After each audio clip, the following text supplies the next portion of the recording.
Здравствуйте всем! Сегодня меня попросили рассказать про декларационную кампанию 2019 года. Налог на доходы физических лиц, как правило, удерживается с заработной платы. Это все те, кто работают, знают, что у нас работодатель наш при выплате дохода обязан удержать заработной платы 13%, и он удерживается. Но в ряде случаев физические лица должны самостоятельно рассчитать сумму налога и подать в налоговый орган декларацию по налогу на доходы физических лиц формы 3 НДФЛ. Сейчас я расскажу, в каких случаях. Представить декларацию 3 НДФЛ за 2018 год необходимо при получении дохода от продажи недвижимости, находившейся в собственности меньше минимального срока владения. При получении, позднее я расскажу, что такое минимальный срок владения, поясню. При получении дохода от продажи иного имущества, которым владел меньше 3 лет гражданин. То есть какое иное имущество? Это в основном автомобили декларируются, либо крупные какие-то такие вещи. При получении в дар недвижимого имущества, транспортных средств, акций не от близких родственников. То есть если кто-то чужой вам подарил, то тоже есть такая обязанность декларирования. Это называется доход в натуральной форме получил человек. Далее, при получении выигрышей в лотерею, при получении дохода от физических лиц по договорам аренды от любого имущества. То есть если гражданин сдает в аренду недвижимое имущество, транспортные средства, от любой аренды, в принципе, то он обязан продекларировать. При получении дохода от зарубежных источников. У нас в городе Сыктывкаре тоже такие есть, потому что интернет нам позволил работать дистанционно. Многие работают дистанционно, заключают договора с иностранными организациями и тоже декларируют, либо там получают доход. Далее.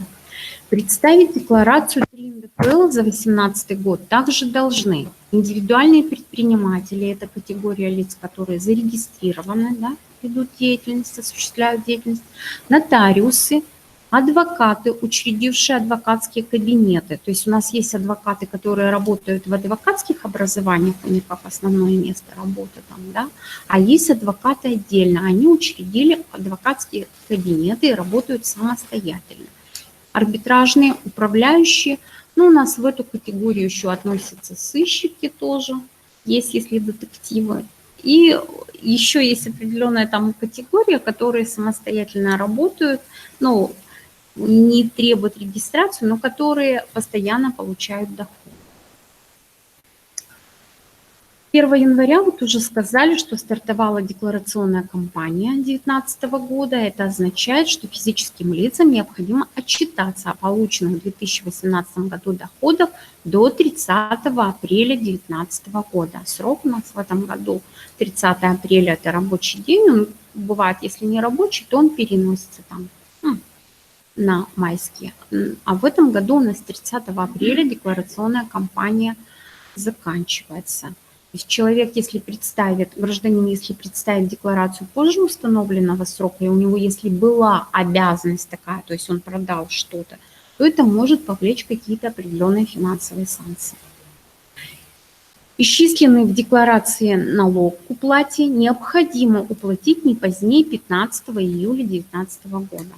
То есть если возникает налог к уплате в декларации, то налог необходимо будет уплатить до 15 июля. Декларация до 30 апреля, а уплата налога до 15 июля. Если уплачивать налог позднее, то, соответственно, опять пени у нас накапливается, выплачивается, пени начисляется. Можно сразу вопрос? Да. А если вдруг я посчитала и неправильно декларацию подала с неправильной суммой? Вот сейчас поясню. Поэтому, когда человек сомневается, приходят у нас граждане, я им рекомендую подать декларацию пораньше. Почему? Потому что есть так называемая процедура камеральной проверки, она занимает 3 месяца. В течение 3 месяцев. У нас где-то около 35 тысяч деклараций в год сдается, конечно, большой объем. И я всегда рекомендую, я говорю, вы сдайте пораньше. Если какие-то неточности выявятся при заполнении, то налоговый инспектор попросит вас уточнить эту декларацию, и уже к 15 июля вы уже точно будете знать, какая сумма налогов вы платите, то есть чтобы не сомневаться, да. Вот. Подробнее хотелось бы остановиться, вот у нас большие изменения в налоговый кодекс были внесены по поводу недвижимости, да, при продаже недвижимости изменения были большие. Ранее минимальный предельный срок, ну даже не назывался, понятия такого не было, минимальный предельный срок владения объектом недвижимого имущества, а имущество, которым владел гражданин более 3 лет, все имущество, да, оно не облагалось. Сейчас были внесены изменения, и минимальный предельный срок недвижимого имущества зависит от некоторых факторов. То есть он составляет 3 года только для объектов недвижимого имущества, то есть вот написано, которое получено в порядке наследования либо дарения.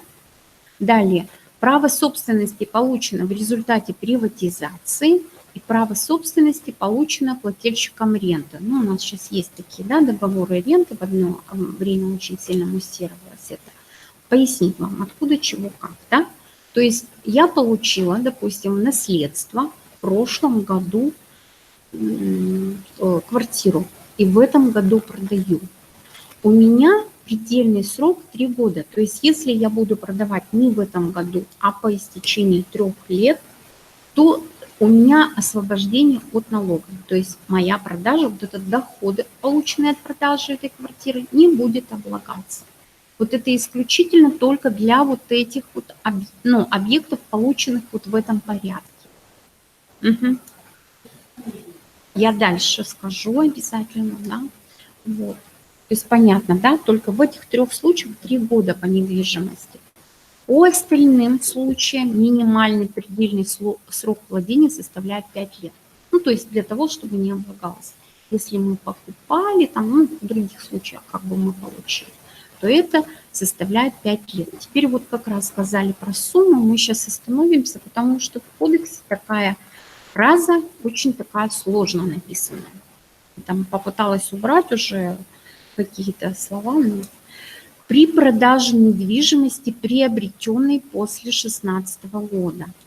То есть имеется в виду, мы получили недвижимость, допустим, в порядке наследования после 2016 года. Ну, там есть еще по наследству такой нюанс, что считается моим имуществом с момента смерти наследодателя, вне зависимости, когда я зарегистрировала. То есть на следующий день после даты смерти я считаюсь уже, что я владела. Несмотря на то, что там же полгода есть еще на оформление, да, ну, бывает и больше, вот, но считается вот так, да. Но тут мы говорим про стоимость, приобретенной после 2016 года. Если согласно договора купли-продажи, стоимость составляет меньше, чем кадастровая стоимость, умноженная на понижающий коэффициент 0,7. Значит, везде и всюду есть кадастровая стоимость, да, и налог на имущество у нас исчисляется из кадастровой стоимости, да, и налог на землю, исходя из кадастровой стоимости. Вот. Раньше это была инвентаризационная стоимость, сейчас у нас кадастровая стоимость. Соответственно, вот я в 2019 году продаю квартиру, и, допустим, у меня доход в договоре обозначен как 1,5 миллиона. Ну, 1,5 мне не нравится, я всегда беру 2 миллиона, да, 2 миллиона у меня обозначено. Но кадастровая стоимость у меня на 1 января 3 миллиона этой квартиры. То есть я продала в 2019 году, в котором вот отчуждение там прав написано, там сложно, то есть продаю в котором, да, году. Но там даже не факт продажи, когда я деньги получила, а именно когда регистрация еще прошла вот в юстиции, да. Вот в 2019 году у меня отчуждение, а кадастровая стоимость у меня 3 миллиона.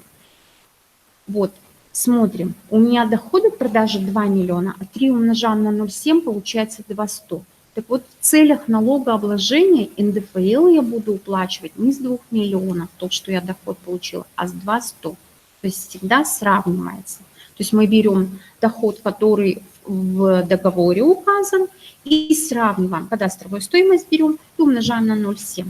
То, что больше, то и берется, если говорить простым вот таким вот языком обывательским. Это понятно, да? Далее. А если продала дороже? Если дороже, то, что больше. То, что больше берется. Если продала дороже, допустим, если я продала за 2,5 миллиона, за 2, то 2,5 будет браться. Да? Вот. На граждан, представляющих налоговую декларацию за 2018 год, исключительно с целью получения налоговых вычетов. То есть возврат налога хотим получить, да? Вот.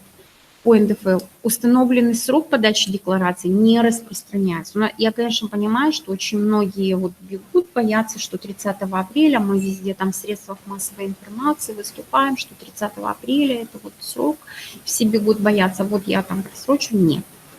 Это не распространяется. Это право гражданина, а не обязанность. То есть если ты продал, это обязанность, а это право. И можно в течение там 3 лет. То есть в этом году еще можно представить декларацию, допустим, по лечению, обучению за 2016 год, если вы вспомните. Да-да-да. Если я подаю после 30 апреля, и мне уже не примут, либо примут, но... Вы имеете в виду по продаже, по обязанности? Нет, я по вычету. Вот. То есть я продаю, например, подаю маме, Ну. и... Ну вот из этого... В этом году... Конечно, конечно. Там просто 3 месяца камеральная проверка, то есть вы сдаете декларацию с момента представления декларации, получения налоговым органом, дата получения, то есть бывает, что по почте отправляют, да, 3 месяца камеральная проверка, вот, и еще месяц на возврат. То есть вот сейчас вот кто сдают, я говорю, летом получите, чтобы не волновались. Сейчас зима, я говорю, в июне. Ну, до июня, да, у нас получается, то думают, что очень много времени прошло, начинают беспокоиться, звонить, и, ну, как бы лишняя нагрузка и на нас, и отвлекают, и все. Я говорю, не волнуйтесь. Ну, это да, ну, вот личный кабинет как-то у нас еще, кто пользуется, тот пользуется. Тут пользуется, кто уже понял вот это вот все, как бы прелесть этого личного кабинета. В общем-то, по НДФЛ, по обязанности у меня все. Какие вопросы есть? Если есть по НДФЛ, по вычетам, пожалуйста, вот говорите, задавайте. Вопрос был прислан заранее. Угу. Существуют ли какие-либо штрафы за нестабильность и нестабильность декларации физических По обязанности, да. лиц? 1000 рублей. Это минимальный. Нет, там зависит не менее 5% от суммы налога к уплате, которые вы рассчитали в декларации, за каждый полный, неполный месяц. То есть вот у нас 30 апреля, 30 мая, если вы до 30 мая 5%, если до 30 июня, то 10% за каждый полный, неполный месяц, но не менее 1000 рублей. То есть оно опять сравнивается. Ну, у нас есть там есть такие нормы в кодексе, которые позволяют, то есть человеки могут, допустим, не дай бог, конечно, заболеть, да, то есть у него физически не было возможности представить декларацию, то есть всегда рассматривают, и вы всегда можете написать заявление, что прошу не привлекать к ответственности, либо снизить сумму штрафа, то есть такая возможность у человека есть. Мы всегда рекомендуем. Можно ли платить пенсионерам налоги с продажи? Нужно, льгот нету. Никаких, ни младенцам, ни пенсионерам, никаких льгот нет. Все платят. И после 3 нет. Имеется в виду то, что вот кто обязан и кто рассчитал, то есть если получили, продали. Существует разные налоговые ставки, как я просто готовилась, посмотрела, да, на доходы и бизнес. Как было сказано, что должны следующие батареи платить? Но там в целях рекламы, не в целях рекламы. Если в целях рекламы, то там 35%. Ну, это каким образом? Ты сам рассчитываешь? Сам. То есть если... Организации, которые предоставлены, ты рассчитаешь, должны быть утверждающие... Ну, как правило, у нас граждане добровольно это дело приходят. А уже у этой организации, в общем-то, они иногда нам и сведения подают, то есть нам представляют, мы уже привлекаем. Но По выигрышам у нас граждане идут как-то вот нормально, добровольно декларируют, вопросов особых не возникает.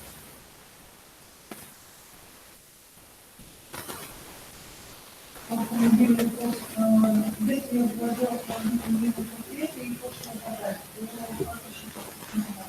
Но вы можете заявить, то есть доход это как в договоре будет, да, а уменьшаться доход может на документально подтвержденные расходы. И как вот по автомобилям, как правило, они же дешевеют, да, со временем. С автомобилями налог очень редко возникает. Это если вы унаследовали автомобиль, то есть нет у вас расходов никаких. И то в этом случае там еще есть без документального подтверждения 250 тысяч, на 250 тысяч уменьшается. То есть если вы утратили договор, допустим, да, нет у вас договора, подтверждающего, что вы его покупали за 300, а продаете за 300, либо дороже 300 покупали, то 300 будет уменьшаться на 250, и налог вы будете платить с 50 тысяч уже. Да, 13%. Кроме того, вот этот же доход можно уменьшить и на это же лечение, обучение тоже. Это такой вот доход. Пока.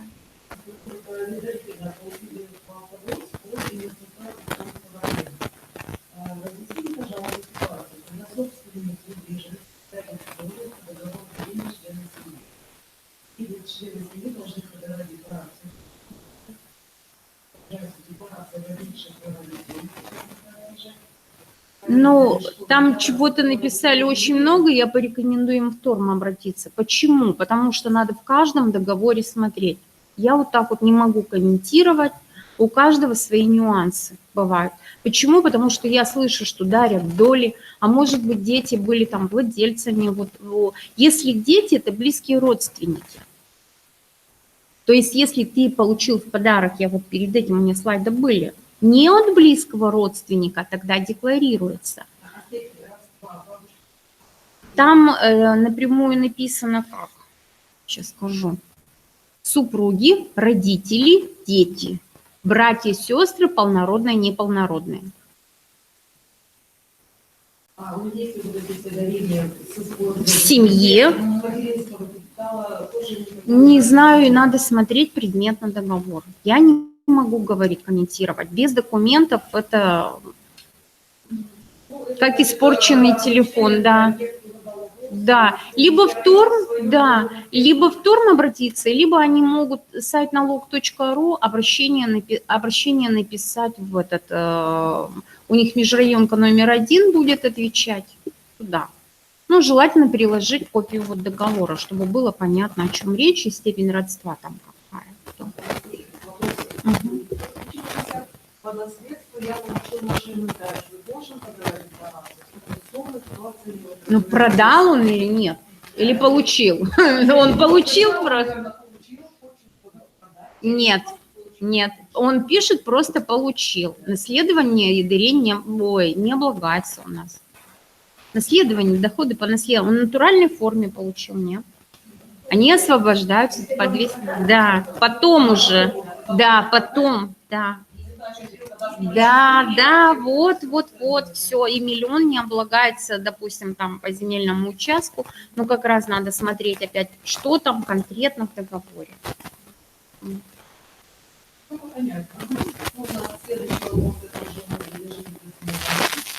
Ну, он вот для нашей республики как бы такой общий. Еще раз просто хочу сказать, что декларирование, если обязанностей у вас нет, то вы не волнуйтесь. Спокойно летом придете, сдадите все и получите бычок. Не нервничайте, у нас все сейчас идут что-то там, ой-ой-ой. Так что собирайте документы, это вполне спокойно и комфортно можно сделать. И также и через личный кабинет. Но хочу еще добавить, что декларацию можно представить лично. У нас есть удлиненные часы работы, то есть по обязанности еще, кроме того, у нас вторник, четверг до 20 часов прием идет. Вот, 2-я, 4-я суббота рабочая, но вот следующая суббота у нас не рабочая, 23 февраля, потому что праздничный день. Так, далее, что еще хочу сказать. Можно записаться онлайн на прием. То есть тоже удобно, онлайн записывайтесь за 2 недели до, выбирайте себе удобное время какое, за 10 минут приходите, активируете номерок, Вот, и вас первый освободившийся инспектор примет. Ну, и вот показывали у нас сейчас Медведев же был в инспекции, у нас время ожидания 15 минут. Так что все очень... Вот, так что все очень... Мгм. Родители, можно подавать декларацию на вычет, если родители пришли дорогостоящие... Можете, да. Можете. А что должно быть в документах? Там есть справка об оплате медицинских услуг. И вот там, ну, если по-простому говорить, там есть пациент и кто платит. Там две графы, выше и ниже. Вот выше должны быть вы записаны, допустим, да, если кто-то лечился из ваших родителей, а ниже уже пациент будет написан. Если вы изменяли фамилию, то степень родства, то есть прикладываем копию свидетельства о рождении, копии свидетельства о регистрации брака, чтобы подтвердить родство.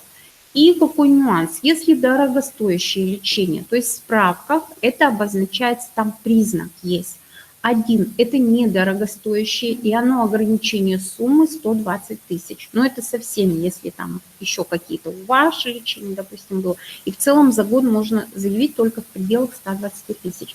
Если лечение дорогостоящее, то признак там стоит два. Ну, это, в частности, у нас достаточно часто это импланты, да, допустим, да, какая-то имплантация, это дорогое, вот, 2.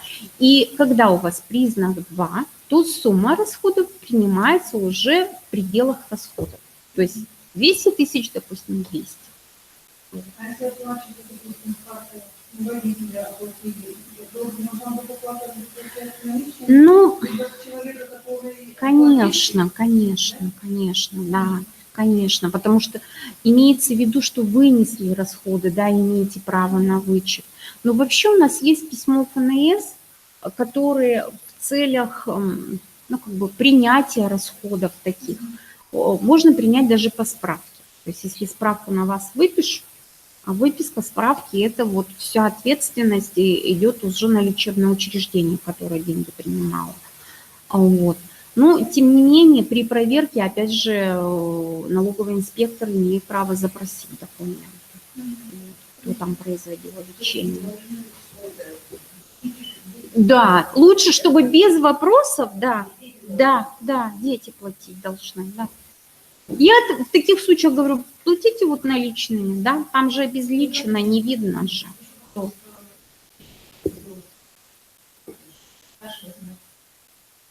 Нет, лечения нет. Нет. Там четко написано до 18 лет, все. Только сам. Всю жизнь можете лечить.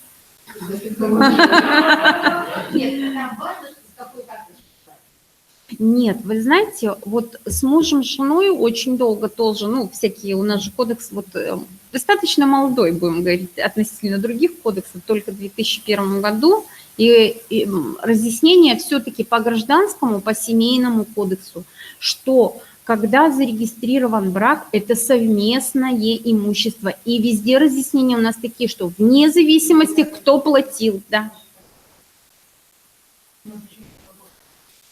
Страховая компания выплатила по ущербу страховые выплаты. Да, может являться доходом. Может являться, но там есть, там не в любом случае, там надо смотреть, опять же, договор страхования, на какую сумму там страхование вот это вот происходило. То есть, ну, на какую сумму, то есть там, если написано, вот в договор страхования же в случае там чего-то вам должны выплатить, да, какую сумму. Вот если в пределах этих сумм, то не должно возникать дохода к налогообложению. Но предметно надо смотреть, опять же, документы. Сходу вот так вот не скажешь. Это нюансы вот такие. Просто у нас тоже были проблемы с нашими новыми домами. Угу.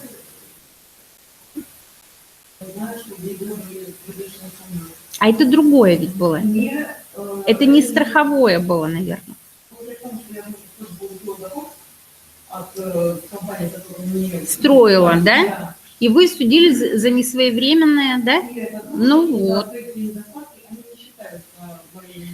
Там может быть, ну как на практике происходит, такая компания, если вам выплачивают по суду, по решению суда доход, да, они представляют нам справку формы 2 НДФЛ с признаком 2.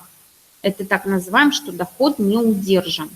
Есть такая как бы норма в налоговом кодексе, что при невозможности удержать доход, а в данном случае невозможность удержать доход в чем выражается?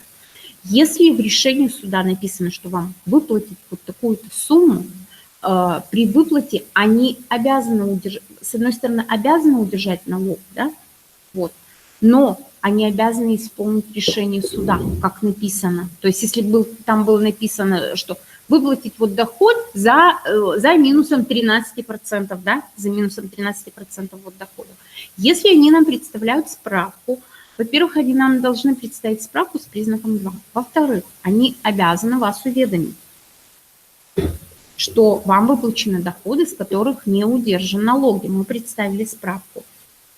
Такие доходы, далее, они приходят с уведомлениями, то есть налог вот этот исчисляется в уведомлениях, когда вот в декабре мы получаем по налогу на имущество, за транспорт, и вот срок оплаты уже, то есть у вас нет обязанности декларировать, и срок оплаты у них вот 1 декабря, как вот с налогом.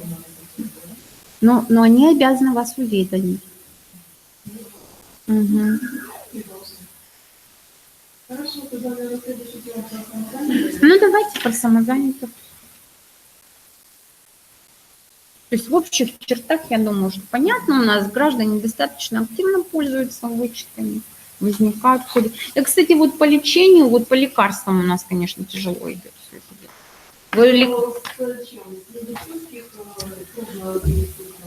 Ну, не знаю, это же вот, допустим, я хожу со своими бланками рецептов, конечно. Говорю, что выпишите мне, а я потом посмотрю. Потому что есть, можете для себя заметку сделать, 201 постановление, оно 2001 года. Подождите, Там есть перечень лекарственных средств, по которым налогоплательщик точно так же, как и по лечению. То есть лечение – это услуга, а лекарство – это лекарство, которое мы покупаем, да. Это перечень лекарственных средств, по которым вы можете заявить тоже вычет, собирать там в течение года.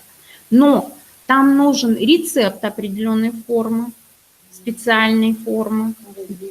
А в консультанте, пожалуйста, да, в консультанте. Вот, ну, в третьей поликлинике их там официально оформляют, там у них даже, по-моему, есть какой-то стенд, как это оформляется все, вот. И, но единственное, в этом 201 постановлении, знаете, вот эти международные непатентованные названия только, да, ну, когда мы вот лекарство открываем, там написано чего-то, и там написано международное непатентованное название. Ну, кто вот с 2001 года, да, там написано перечень лекарственных средств для вот налоговых вычетов. Ну да, почему нет? Оно ведь вот там купил, а сейчас достаточно дорого, и потом, когда вот спрашивают, я говорю, ну там чего, тут 1000, там 1000, и за год-то набирается, ведь все равно, и это установлено законом, почему не пользоваться. Так, второй проект для самозанятых граждан. Налог на профессиональный доход. Тема достаточно интересная, злободневная и все, и очень хорошо ее разрекламировали, да, но она применяется только в 4 регионах. 10 лет эксперимент. Опять же, когда я сейчас готовилась, нашла новость. Министр финансов Антон Силуанов поручил профильным министерствам и ведомствам подготовить предложение по введению налога для самозанятых во всех регионах России с 2020 года. Ну вот, хорошо. Так что поживем увидим. Ну, давайте буду рассказывать, как это вообще действует. Но не могу сказать, как действует. Допустим, личный кабинет, я вот люди, потому что пишут, обращаются, я сама вот захожу, смотрю, декларацию подаю, как вот это все движется. Почему? Потому что мы технически его не сопровождаем. Это же ФНС, я сама не знаю, как оно, с какой стороны, как это отобразится. А здесь не могу зарегистрироваться самозанятым. И вот так рассказываю только то, что вот читаю. Начиная с конца 2016 года самозанятость стала постоянной темой для дискуссий. До 2019 года к самозанятым гражданам принято было относить лиц, оказывающих некоторые виды услуг физическим лицам. Это уход за детьми, больными лицами, репетиторство и уборка жилых помещений. Это то, что и у нас действует. Государственная регистрация физического лица и постановка на учет налоговом органе в качестве самозанятого лица законодательством Российской Федерации не предусматривалось. Это до 2016 года. Сейчас я возьму. Последние несколько лет государство принимало меры по легализации труда самозанятых граждан и выстраивало систему налогообложения доходов. Так, на 17-19 годы для нянь, сиделок, репетиторов и домработниц были введены налоговые каникулы. Их освободили от уплаты НДФЛ и страховых взносов. Для того, чтобы воспользоваться налоговыми каникулами, физические лица, оказывающие данные услуги, должны подать в налоговую инспекцию по месту жительства соответствующее уведомление. Но в законе и в налоговом кодексе нигде нету слова «самозанятый», потому что люди самостоятельно пытаются найти это уведомление. Там нет такого слова «самозанятый». Там вот лицо, оказывающее услуги. Есть такое. То есть постановка на учет, если кто вот репетитором работает, в принципе, доход его освобождается, да, то есть ты вполне на законном основании можешь осуществлять, ничего не бояться, да, если ты зарегистрируешься, подашь вот это уведомление о репетиторстве, да. Вот. Следующий слайд. А там специальная форма уведомления. То есть в инспекцию подходите по месту жительства и подается уведомление, что я вот самозанятый, я репетиторством, либо там уборкой занимаюсь. Ну, у нас нянь много тоже пошло. Ну, много-немного. Но только вот эти 3 категории, а вот маникюры и прочее. Только 3 категории. Маникюр, кстати, 1000 рублей за час. Там швея, кто-то самостоятельно, Швея, да, бабушки швея варежки, большой носочки труд. вяжут в промышленных масштабах, они тоже не Ну, под это не вот попадают. знаю, как промышленный. Но пока у нас ничего нет. Вот только я сказала, репетиторы, не, 3. Репетиторы, уборка жилых помещений и присмотр. Да. Но, как показали статистические данные, эти меры не способствовали легализации самозанятых лиц. Тех, кто уведомил налоговые органы об осуществлении деятельности по оказанию услуг физическим лицам для личных, домашних или иных подсобных нужд, в целом набралось порядка 2500. Это по России. В Республике Коми это всего 16 человек. А в России, по различным оценкам, насчитывается порядка 15 миллионов самозанятых физических лиц, из которых 2 миллиона человек зарегистрированы на крупных интернет-платформах, используемых ими для оказания услуг. Большинство из них готовы легально работать и платить налоги по разумной ставке при отсутствии отчетности и контакта с налоговыми органами. То есть цифра понятна, да? Но я думаю, там еще сколько людей вот входит, другая тема, потому что это не идет в стаж. То есть у нас же злободневная тема тоже, да, с пенсионным совсем. В стаж это не идет. Вот. По результатам опроса населения причинами, по которым самозанятые граждане не регистрируются в качестве индивидуальных предпринимателей, являются необходимость уплаты фиксированных страховых взносов вне зависимости от наличия доходов. Ну, то есть если предпринимателем ты стал, то ты платишь, а в этом году это порядка 36 тысяч. То есть нагрузка достаточно большая. Хотя при определенных налоговых режимах она в уменьшение, конечно, идет. Вот. Высокие ставки налога при низких доходах и административные нагрузки, то есть необходимость представления отчетности, ведения учета, регистрации индивидуального предпринимательства и так далее. Именно поэтому президентом Российской Федерации в указе от 7 мая 2018 года номер 204 о национальных целях и стратегических задачах развития Российской Федерации на период до 2024 года была поставлена задача обеспечить благоприятные условия для осуществления деятельности самозанятыми гражданами посредством создания нового налогового режима, предусматривающего передачу информации о продажах налоговые органы в автоматическом режиме, освобождение от обязанности представлять отчетность, а также уплату единого налога с выручки, включающего в себя страховые взносы. Во исполнение этого указа принят федеральный закон от 27 ноября 2018 года номер 422 ФЗ о проведении эксперимента по установлению специального налогового режима налог на профессиональный доход. Интересно хоть, нет? Налог на профессиональный доход. Ну, потому что много говорят, а чтобы вот так простым бытовым языком, может быть, интересно будет. Что такое налог на профессиональный доход? Налог на профессиональный доход – это новый специальный налоговый режим, который можно применять с 2019 года. Действовать этот режим будет в течение 10 лет, пока он вводится в 4 регионах России – Москве, Московской области, Калужской области и Республике Татарстан. Налог на профессиональный доход – это не дополнительный налог, а новый специальный налоговый режим. На него можно перейти добровольно.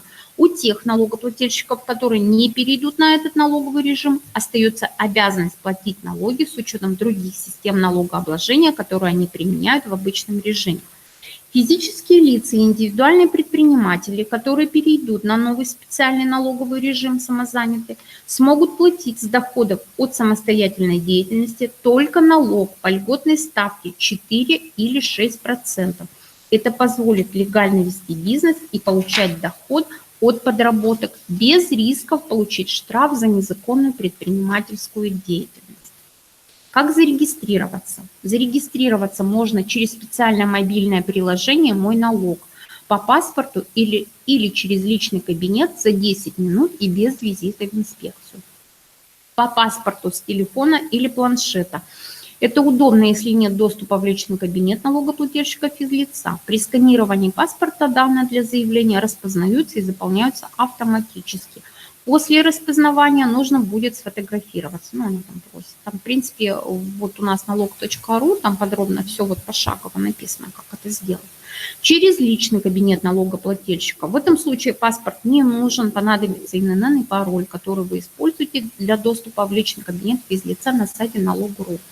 Приложение «Мой налог» – основной инструмент для взаимодействия плательщиков налога на профессиональный доход самозанятого и налоговой инспекции. Оно заменяет кассу и отчетность. С помощью приложения можно сформировать чек, проверить начисление налогов и узнать о сроках уплаты. Приложение работает бесплатно с телефона и планшета. На компьютере все то же самое работает в кабинете самозанятого. Так, не задерживать, дальше пойдем. Да? Преимущества какие?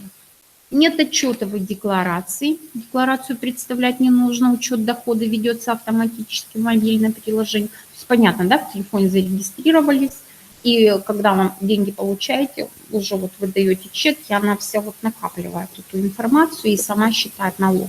Чек формируется в приложении, не надо покупать ККТ, чек можно сформировать в мобильном приложении «Мой налог». Можно не платить страховые взносы, нет обязанности уплачивать фиксированные взносы на пенсионное и медицинское страхование. Но еще раз поясню, что написано, что там вопросы-ответы нет, стаж не идет. Угу.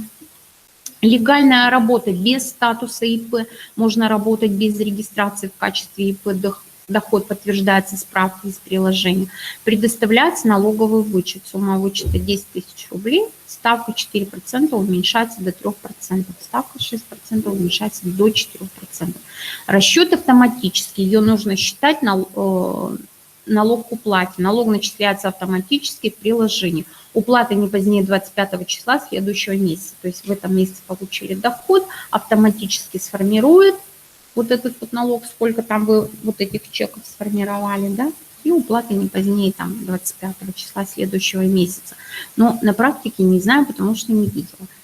Выгодные налоговые ставки 4% с доходов от физлиц, если работаете, 6% с доходов от юрлиц и ИП. Других обязательных платежей нет. Простая регистрация через интернет, регистрация без визита в инспекцию в мобильном приложении на сайте ФНС России или через банк. Совмещение с работой по трудовому договору. Зарплата не учитывается при расчете налога. Трудовой стаж по месту работы не прерывается. Кому подходит этот налоговый режим? Ну, вот здесь вот можете посмотреть, да, удаленно работает. Новый спецрежим могут применять физлицы и индивидуальные предприниматели, самозанятые, у которых одновременно соблюдаются следующие условия. Они ведут деятельность в регионе проведения эксперимента в Москве, Московской или Калужской областях Республики Татарстан. Почему обращаю на это внимание? Потому что у нас люди обращаются, которые проживают на территории города Сыктывкара, ну, то есть прописано, да, осуществляют деятельность на той территории. У нас есть люди, тоже зарегистрировались там. Получают доход от самостоятельного ведения деятельности или использования имущества. При ведении этой деятельности не имеют работодателя, с которым заключен трудовой договор. Не привлекают для этой деятельности наемных работников по трудовым договорам. Сумма дохода не превышает 2 миллиона 400 тысяч рублей в год. Кто не может применять, да? Недоступен тем, кто занимается перепродажей товаров и имущественных прав. Продавать разрешено только товары собственного производства. Реализации подакцизных товаров и товаров с обязательной маркировкой, добычи и реализации полезных ископаемых, посреднической деятельности по договорам поручения, комиссии агентирования, доставкой товаров с приемом передачи платежей за них в интересах других лиц. Кроме того, запрещено совмещать с другими специальными налоговыми режимами. Ну, это предприниматель уже, да, совмещать. То есть либо ты там, либо ты там. Это на территории когда-то в Москве, Московской. Да, можно перейти. Там специальное уведомление пишется, что я перешел на вот этот вот доход. Ой, на этот специальный режим. Так. Соответственно, при переходе в течение 1 месяца нужно сообщить в налоговую инспекцию об отказе от применявшегося до этого спецрежима. Не вправе применять спецрежим и физические лица, уведомившие в 2018 году налоговый орган об осуществлении деятельности по оказанию без привлечения наемных работников услуг физическому лицу для личных, домашних и иных подобных нужд. Почему? Потому что у них и так не облагается этот доход, да, 217 статье прописано. Они вправе продолжать оказание таких услуг без уплаты. И следующий слайд у нас подробности на сайте. Кстати, на сайте очень доступно, молодцы, хорошо очень расписали, достаточно вот понятно. Я не знаю, может, специально постарались, вот прям понятно. Что еще? Что необходимо учитывать? Ну что, вроде как все понятно про этот, да, налоговый режим. Если, конечно, ведут с 2020 года, многие будут применять. По крайней мере, я так думаю, вот люди, которые сдают квартиры, допустим, да, 4%, по-моему, ты вот зарегистрировался, спокойно плати, и ничего ты не... Вот у меня, в общем-то, все.